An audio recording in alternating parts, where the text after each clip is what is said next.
आप सभी के हृदय में विराजमान परमात्मा को मेरी राम राम।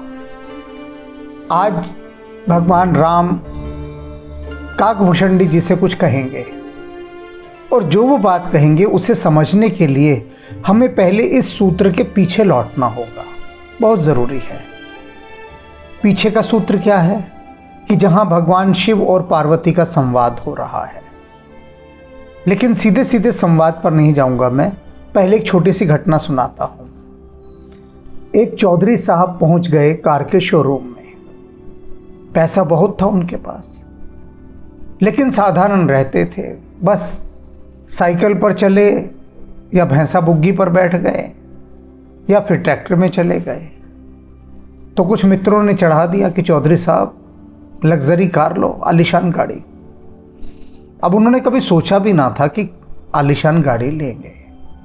अरे गांव में सड़कें ही कहाँ ढंग की होती हैं, कच्चे रास्ते, वहाँ गाड़ी ऐसी ख़राब हो जाएगी, और कभी विचार भी नहीं आया। लेकिन जब मित्रों ने उकसाया, चने के झाड़ पर चढ़ाया, चढ़ गए चौधरी साहब। चढ़ने में क्या दिक्कत थी, पहुँच गए लग्जरी कार के शोरूम। एक से एक बढ़िया कार, एक से एक बढ़िया कार। अंदर गए और मैनेजर से बोले, अरे कार दिखाइए ना, कौन कौन सी कार ले रहा है तू। अब मैनेजर तो ये देखे कि कौन आ गया भैया, ये भिखारी अंदर कैसे घुसा। उसने ऊपर से नीचे तक देखा, कुर्ता पजामा, चप्पलें और सिर पे मुंडा सामान रखा, यानी पगड़ी, कंधे पे गमछा।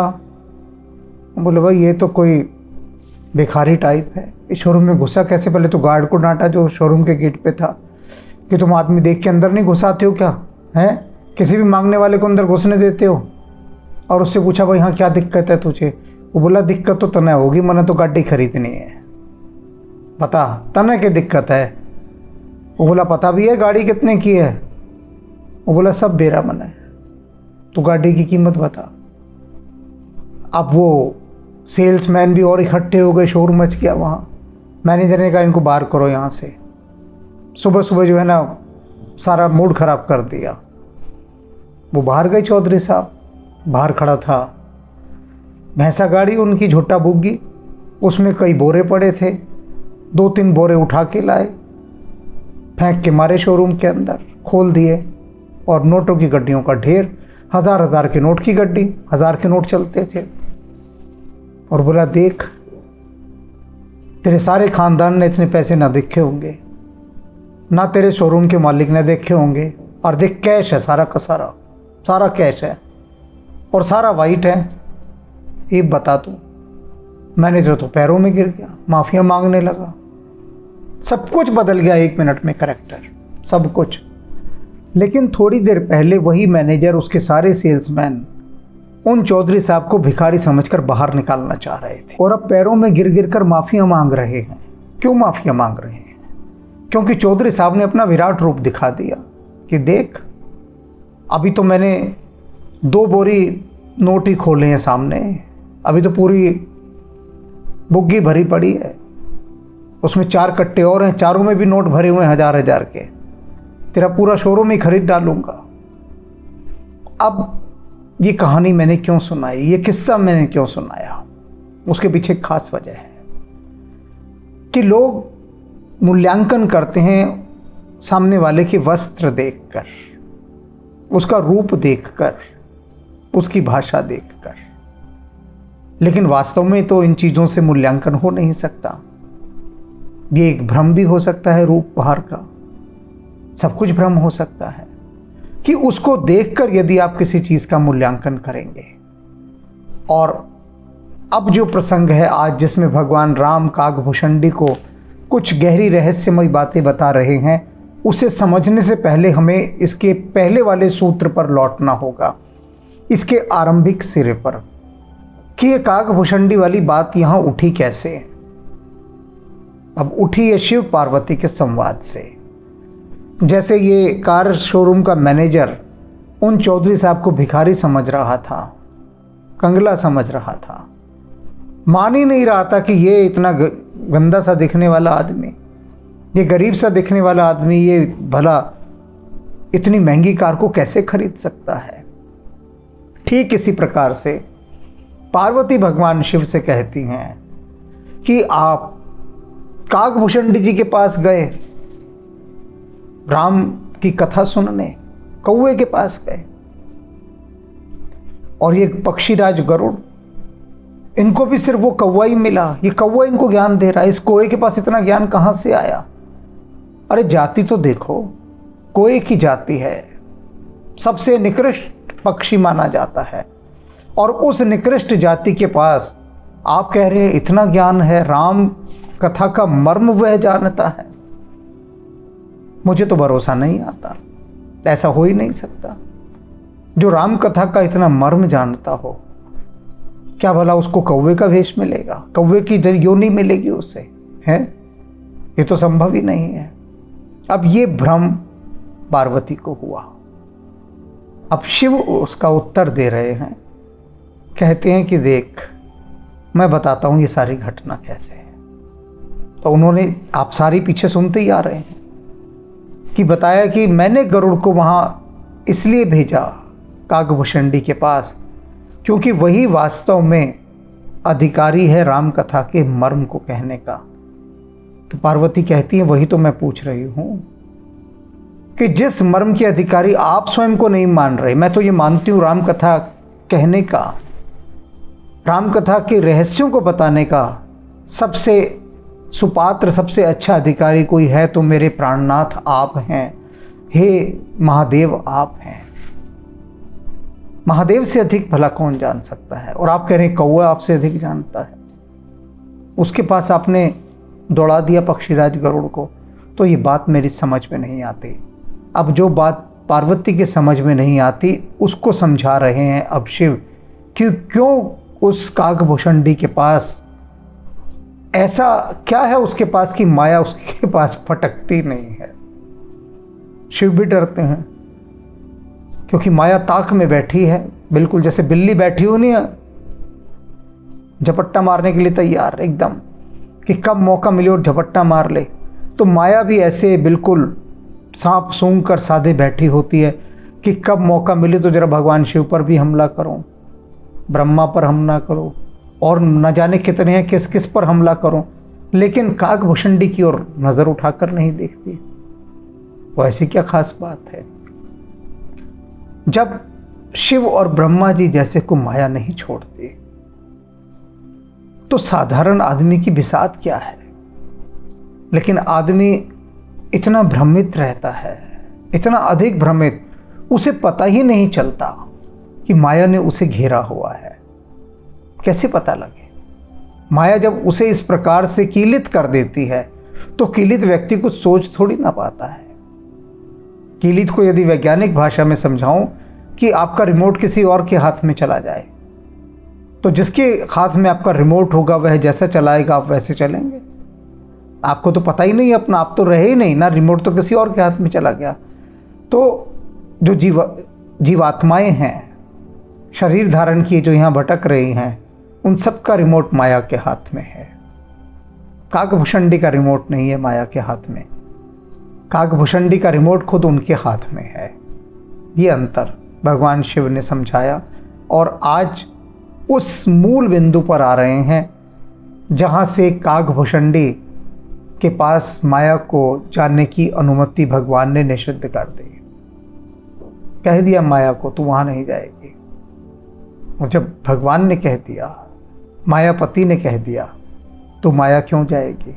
अब भगवान क्या कह रहे हैं काकभूषणी से? सब सुख खान भक्ति तय मांगी।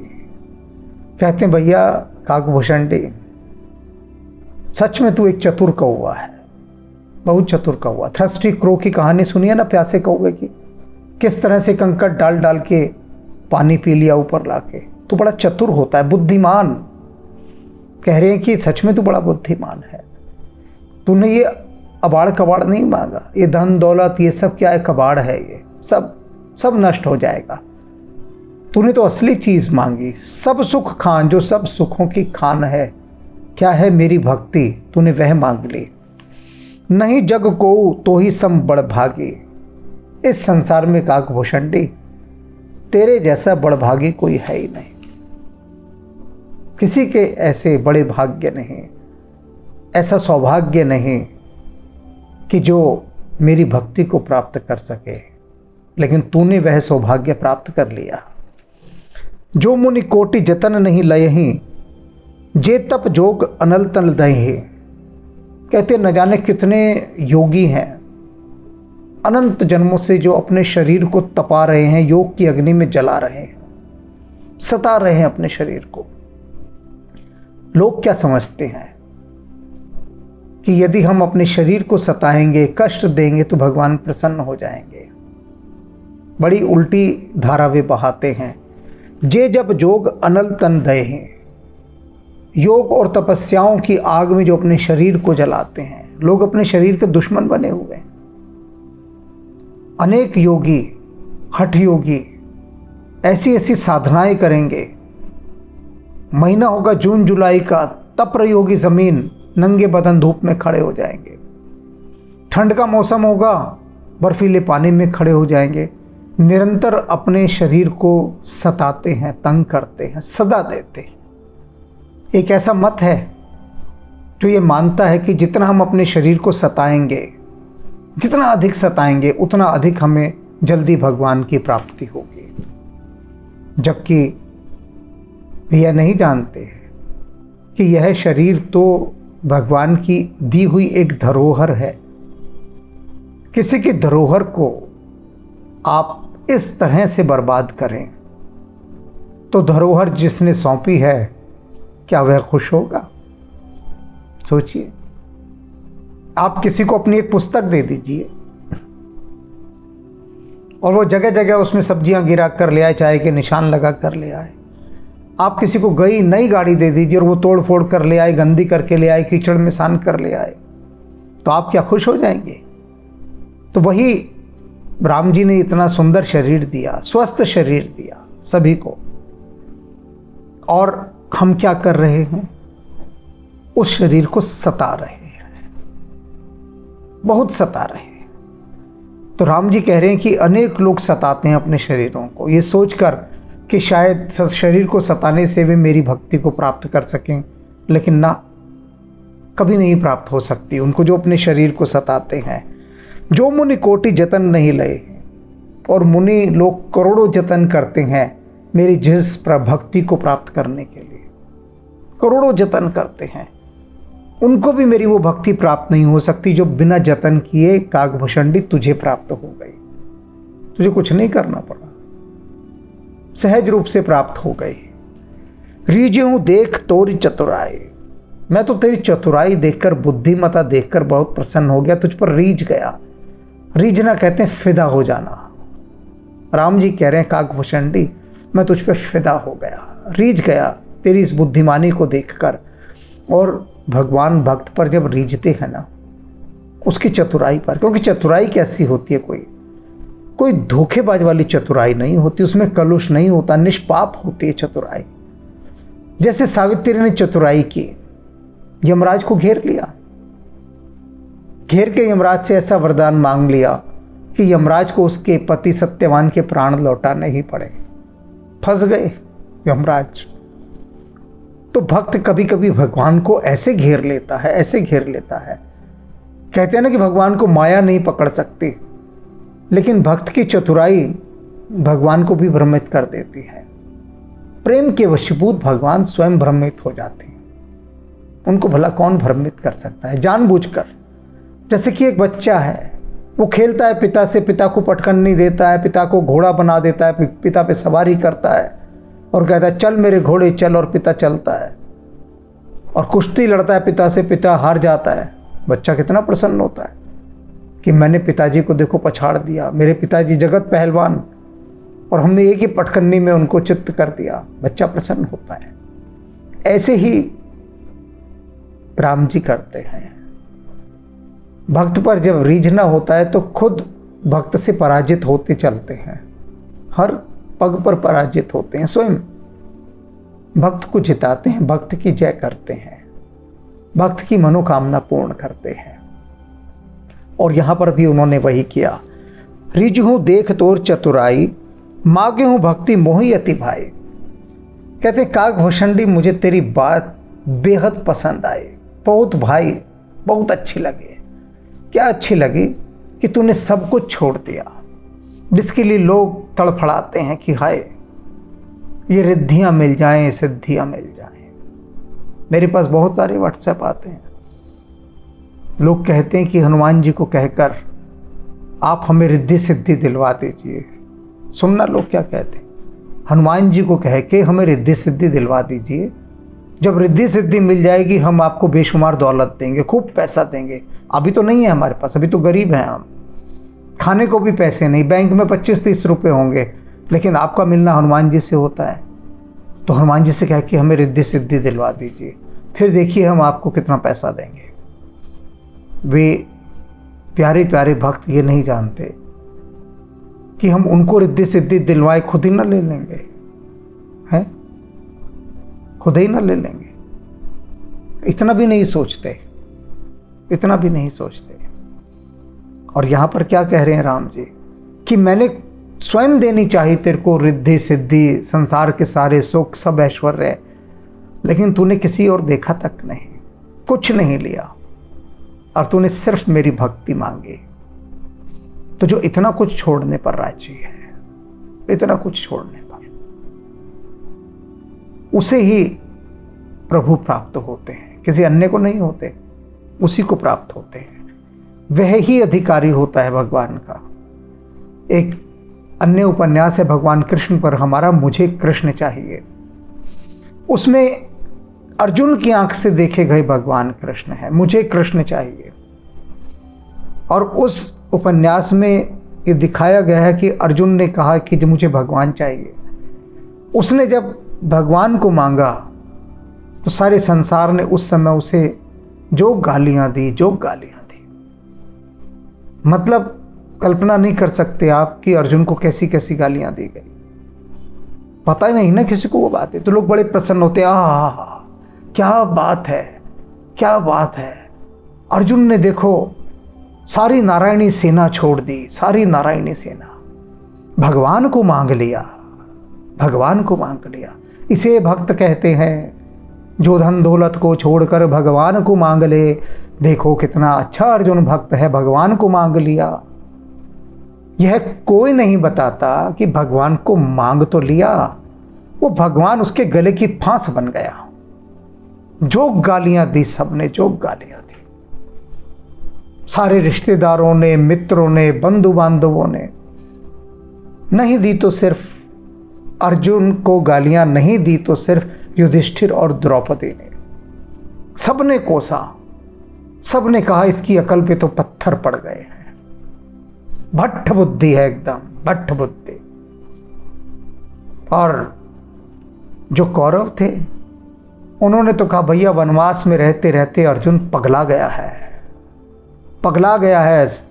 दुर्योधन कहता यदि मुझे मूर्ख शिरोमणि का किसी को पुरस्कार देना पड़े, और मेरा बहुत मन कर रहा है कि मैं एक बहुत बड़े सम्मेलन का आयोजन करूं और वहां पर मूर्ख शिरोमणि पुरस्कार की घोषणा करूं और अर्जुन के सिर पर वो मुकुट पहनाऊं और कहूं कि इससे बड़ा मूर्ख मैंने नहीं देखा। मूर्खों का भी मूर्ख, महामूर्ख, सब कुछ छोड़कर, सब कुछ छोड़कर क्या मांगता है ये महामूर्ख कि मुझे कृष्ण चाहिए। कृष्ण कहते हैं सोच ले, शस्त्र भी नहीं उठाऊंगा, निहत्था रहूंगा। वो कहता है मुझे कृष्ण चाहिए। दुर्योधन कहता है कि इससे ज्यादा महामूर्ख मैंने जगत में नहीं देखा, इससे ज्यादा। अन्य सब भी कहते हैं कि कोई व्यक्ति इतना बेवकूफ कैसे हो सकता है, हद दर्जे का बेवकूफ, हद दर्जे का। युद्ध तुम्हारे मुहाने पर खड़ा है, तुम्हें सैनिक शक्ति चाहिए, सैनिक शक्ति। और उस समय का जो यादव शिरोमणि है समूची नारायणी सेना तुम्हारी झोली में डाल रहा है, और तुम इतने गधे किस्म के नारायणी सेना छोड़ दी और कह रहे हो मुझे तो भगवान चाहिए, मुझे कृष्ण चाहिए। जो गालियां पड़ी हैं अर्जुन को, जो गालियां, उन गालियों को सुनना होना तो ये मुझे कृष्ण चाहिए उपन्यास अवश्य पढ़ना। सारी सच्चाई सामने पता लग जाएगी, संसार की सच्चाई, कि जब जब जिसने भगवान को चुना उसने इतनी गालियां खाई हैं, इतनी गालियां। लोग बर्दाश्त नहीं कर सकते कि कोई भगवान को चुन ले। फैशनेबल आप चुनते रहे, कोई कुछ नहीं कहेगा। पाखंड के रूप में भगवान को चुनते रहे, नौटंकी के रूप में चुनते रहे, सब राजी रहेंगे, ठीक है, सबको पता है ड्रामा कर रहा है। लेकिन सच में भगवान को चुन लेंगे, बर्दाश्त से बाहर है दुनिया के लिए, बर्दाश्त से बाहर। एक गीत है ना, रफ़ी साहब ने गाया है, कोई किसी को चाहे तो क्यों गुनाह समझते हैं लोग। अर्जुन ने कृष्ण को चाहा, संसार ने कहा इससे बड़ा गुनाह कोई हो नहीं सकता, तो उसे गुनहगार ठहरा दिया। यहां पर यही बात राम जी कह रहे हैं काकभूषणी से कि मैं तुझसे प्रसन्न हूं क्योंकि तूने समस्त ऐश्वर्यों को छोड़कर, समस्त रिद्धि सिद्धि और धन को छोड़कर केवल मेरी भक्ति मांगी और कुछ नहीं मांगा। सुन बिहग प्रसाद अब मोरे, सब सुख गुण बस ही उड़ तोरे। कह रहे हैं राम जी सुन ओ पक्षी, सुन मेरी बात। काकभूषणी जी से बड़े प्रेम से इस समय लाड लड़ा रहे हैं काकभूषणी के। कहते सुन पक्षी, आज के बाद क्या होगा, सुन सब शुभ गुण, जितने भी शुभ गुण हैं बस ही उड़ तोरे तेरे हृदय में वास करेंगे। सारे गुण जितने भी सब सद्गुण हैं सब तेरे हृदय में वास करेंगे। प्रसाद अब मोरे, मेरे प्रसाद से, मेरी कृपा से, मेरी कृपा तुझे। अब ये विराट रूप दिखा रहे हैं भगवान राम यहां पर काकभूषणी को। जैसे आगे आने वाले समय में इन्होंने अर्जुन को विराट रूप दिखाया, इस समय काकभूषणी को विराट रूप दिखा रहे हैं कि मेरी कृपा से, मेरी कृपा अब तुझे प्राप्त हो गई है, तो इस कृपा से अब तुझे वे सब गुण प्राप्त होंगे जो किसी को प्राप्त नहीं होते। सदा तेरे हृदय में सद्गुण वास करेंगे। भक्ति ज्ञान विज्ञान विरागा, जोग चरित्र रहस्य विभागा। कह रहे सुन, और इतना ही नहीं है कि ये जो मेरी भक्ति है, इस भक्ति से तुझे क्या क्या प्राप्त होगा। सारा ज्ञान, विज्ञान, वैराग्य, जोग चरित्र, जितने भी योग हैं, चरित्र यानी मेरी जितनी भी लीलाएं हैं, जितनी भी लीलाएं, और उन लीलाओं का रहस्य और विभाग, और उन रहस्यों के जितने विभाग हैं, उन सब का जानने वाला तू होगा। सब कुछ तुझे प्राप्त होगा, सब कुछ। जानब ते सब ही कर भेदा, तू उनके सभी भेदों को जान पाएगा। भेद माने रहस्य, गहरी बातें, गूढ़ बातें, उन सब को तू जान पाएगा। मम प्रसाद नहीं साधन खेदा, किससे? मम प्रसाद, मेरी कृपा से। और तुझे इसके लिए कोई साधन नहीं करना पड़ेगा, यानी कोई तपस्या नहीं करनी पड़ेगी। लोग तो करोड़ों करोड़ों जन्मों तक न जाने कितनी तपस्या करते हैं, तब तपस्या करके इतना पाते हैं, और बिना तपस्या किए तुझे मेरी भक्ति प्राप्त हो गई है, ये मैं तुझे वरदान देता हूं। माया संभव भ्रम सब, अब न व्याप ही तो ही। यहां बात आ रही है, शिव कहते हैं पार्वती से कि देख, सुन इस बात को ध्यान से। प्रभु श्री राम क्या कह रहे हैं काकभूषणी से। हम तो डरे डरे रहते हैं माया से, विधाता भी डरे रहते हैं, सभी डरे रहते। काकभूषणी को माया का कोई भय नहीं है किसी प्रकार का। क्यों? क्योंकि राम जी उसे क्या वरदान दे रहे हैं, देख, कि मेरी कृपा से माया संभव भ्रम सब, माया के द्वारा जितने भी भ्रम संभव किए जा सकते हैं, उत्पन्न किए जा सकते हैं, जितने भी मायावी भ्रम है, सब अब न व्याप ही तो ही, अब तेरे पर व्याप्त नहीं होंगे, तुझ पर व्यापेंगे नहीं, अर्थात तुझ पर छाएंगे नहीं। माया का कोहरा अब तुझे कभी नहीं घिरेगा पक्षी, माया तेरे से बहुत दूर रहेगी। तू बेफिक्र हो जा, निश्चिंत हो जा, माया का कोई भ्रम तुझे व्यापेगा ही नहीं। जानिस ब्रह्मा अनादि अज, अगुण गुनाकर मोहे। कहते तू जान ले मैं कौन हूं, देख मैं तुझे अपना विराट रूप दिखाता हूं, मैं कौन हूं, ये बात जान ले, जान ले इस बात को, मैं वही अनादि हूं जिसका कभी कोई जन्म नहीं हुआ, अजन्मा हूं, अगुण हूं यानी निर्गुण हूं, गुणाकार और सभी गुणों की खान मैं वही ब्रह्म रूप हूं। राम जी ने कभी ये बात किसी को नहीं कही, किसी से बात नहीं कही। ये बात तो कृष्ण ने अर्जुन से कही थी। और आज यहां पर राम जी ये बात काकभूषणी को कह रहे हैं कि देख मैं हूं कौन, देख जान ले मुझे मैं कौन हूं। मोहि भगत प्रिय संतत अस विचार सुन काग। कहते हैं हे कागा सुन मेरी बात, कौवे मेरी बात ध्यान से सुन। मोहि भगत प्रिय, मुझे सदा भक्त बहुत प्रिय रहे हैं, भक्त ही मुझे प्रिय रहे हैं। काय वचन मन पद करेसु अचल अनुराग। अस विचार सुन काग, हे काग ऐसा विचार करके तू मेरी एक बात सुन। काय वचन मन मम पद, मनसा वाचा कर्मणा मम पद, मेरे पदों में मेरे चरणों में करेसु अचल अनुराग, तू मेरे चरणों में अचल अनुराग रखना। स्वयं कह रहे हैं राम जी, कभी किसी से नहीं कहा, किसी से नहीं कहा।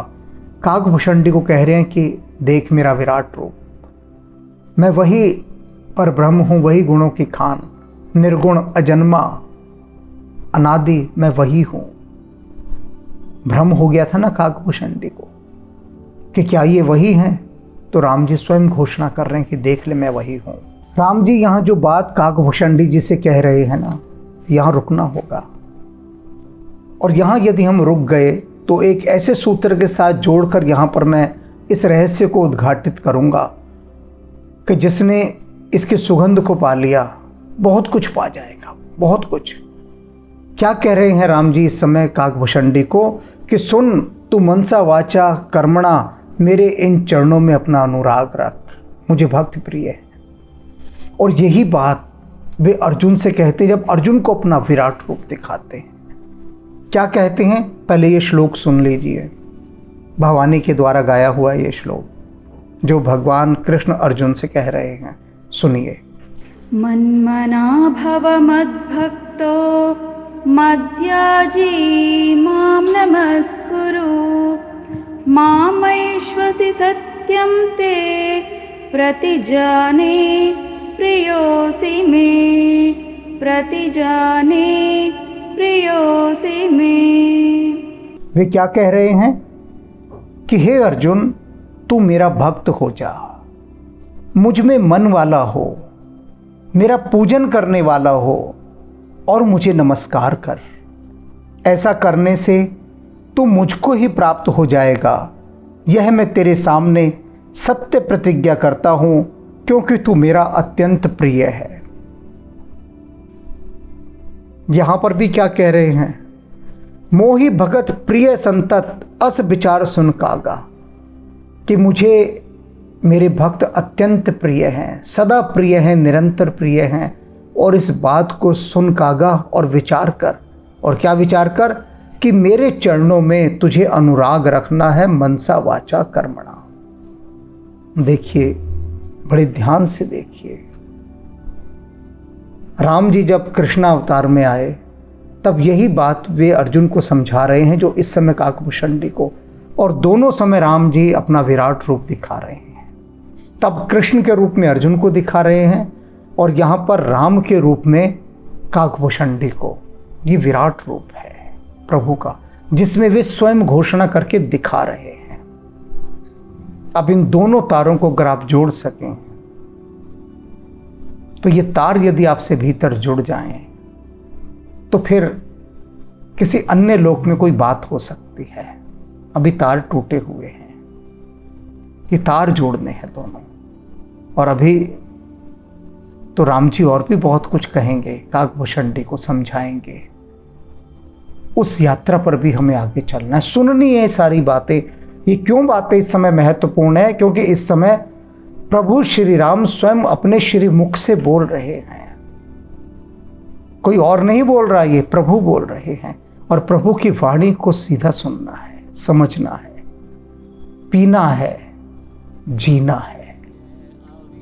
राम राम। सब गुण राशि धाम अखंडानंदा, केवल प्रभु माना परम अमाना, अद्भुत चरित मुकुंद वृंदा अतएव चराचर सकल सुरासुर गण से सब मुनि वृंदा तज योग विरागा से अनुरागा गावत शुभ गुण वृंदा गावत शुभ गुण वृंदा।